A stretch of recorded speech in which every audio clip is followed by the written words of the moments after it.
नमस्कार विद्यार्थियों, मैं देवेंद्र पारिक स्वागत करता हूं आपका जीके बाय डीके चैनल पर। और आज के करंट के अंदर हम जाने तो सबसे पहले आज की तारीख 21 अप्रैल 2023 और इसके अंदर हाल ही में मिगेल डियाज कानेल को दूसरे कार्यकाल के लिए किस देश के राष्ट्रपति के रूप में चुना गया है। तो वो कौन से राष्ट्र के राष्ट्राध्यक्ष हैं? तो क्यूबा ने इन्हें दोबारा चुना है। किसको चुना है? Miguel Diaz Canel. अब इसको याद रखने का तरीका क्या होगा तो वो देख लीजिए। साधारण सा तरीका है। देखिए, जो ट्रिक बताई जा रही है वो जरूरी नहीं होती है, बाध्य नहीं कि आप याद रखें। आपको अगर डायरेक्ट याद है तो बहुत अच्छी बात है, लेकिन उन विद्यार्थियों के लिए मुझे बोलनी पड़ती है जो जिनके लिए थोड़ा सा ट्रिक सहयोगी हो सकती हैं। ठीक, तो क्यूबा, क्यू कान पे दिया, ठीक, क्यूबा, कानेल और डियाज। ठीक है, ये नाम आप तीनों जोड़ लोगे तो निश्चित रूप से सही ही टक लगा करके आओगे।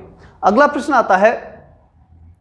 अगला प्रश्न है, हाल ही में कौन जून 2023 में इंटरकॉन्टिनेंटल कप की मेजबानी करेगा? तो उड़ीसा जो है वो इंटरकॉन्टिनेंटल अंतर महाद्वीपीय जो कप है उसकी मेजबानी करेगा। कौन करेगा? उड़ीसा। अगला प्रश्न आता है, हाल ही में किस देश ने अपना पहला operation earth observation satellite, operation यानी अभियान, अर्थ यानी धरती का, ऑपरेशन यानी एक निरीक्षण, और उसके लिए क्या किया गया है? एक सैटेलाइट भेजा गया है। तो किस देश द्वारा भेजा गया है? केन्या द्वारा भेजा गया है। और उस सैटेलाइट का नाम क्या है? ताइफा 1 उसका नाम है। तो केन्या ताइफा, ठीक है ना। ताई के पास क्या है? केन है, ऐसा आप याद रख सकते हैं। अगली बात है, हाल ही में किस बैंक ने भारत का पहला वॉइस बायोमेट्रिक प्रमाणीकरण ऐप लॉन्च किया है? किस बैंक ने ऐसा किया है कि वॉइस यानी आवाज के माध्यम से बायोमेट्रिक जो है प्रमाणीकरण हो पाए?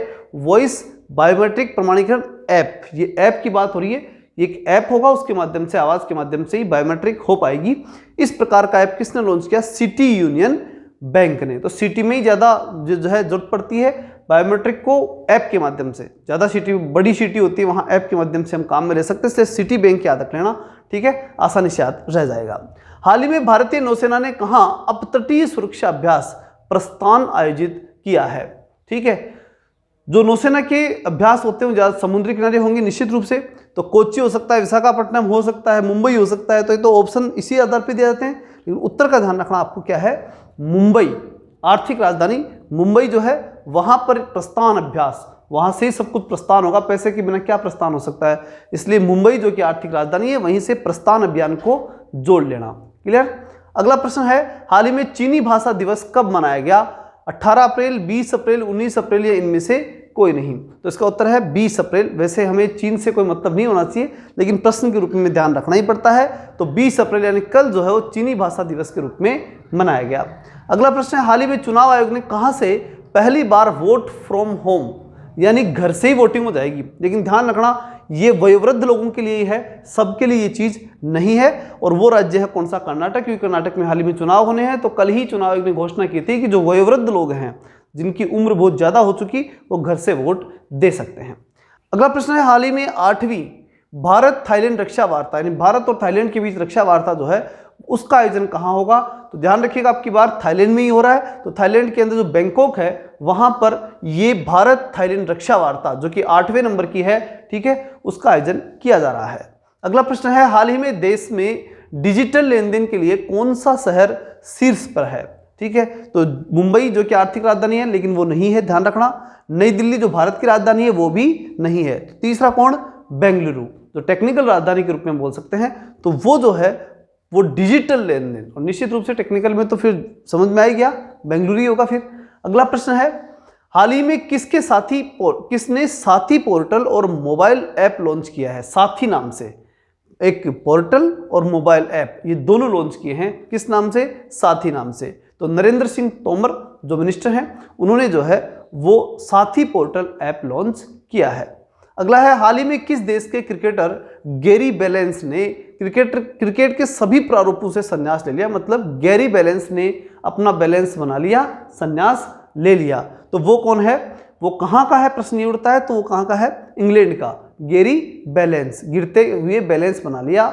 इंग्लैंड भी अब क्या कर रहा है? गिरता हुआ बैलेंस ही बना रहा है, इसलिए इंग्लैंड से सीधा जोड़ लेना इसको। गैरी बैलेंस गिरता हुआ बैलेंस बना रहा है इंग्लैंड।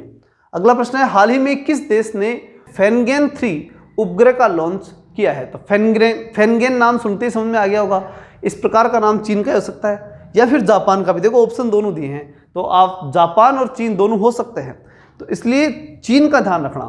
चीन फेनगेन 3 उपग्रह जो है वो चीन का है, जापान का नहीं है। अगला प्रश्न आता है, हाल ही में राजस्थान के किस शहर में 2 दिवसीय बाजरा महोत्सव जोधपुर के अंदर हुआ है? ठीक, याद रखना, जोधपुर, पश्चिमी राजस्थान के अंदर जहां बाजरा जो है वो ज्यादा होता है, तो वहां जोधपुर के अंदर इसका आयोजन किया गया है, बाजरा महोत्सव। अगला प्रश्न है, हाल ही में किसे लता दीनानाथ मंगेशकर पुरस्कार, बहुत ही महत्वपूर्ण होता है, एग्जाम में 12 पूछा जाता है, इसलिए याद रखना इसको। लता दीनानाथ मंगेशकर पुरस्कार आशा भोसले को दिया गया है। अगला प्रश्न है, हाल ही में मनरेगा के तहत श्रम दिवस उत्पाद में कौन सा राज्य शीर्ष पर रहा है?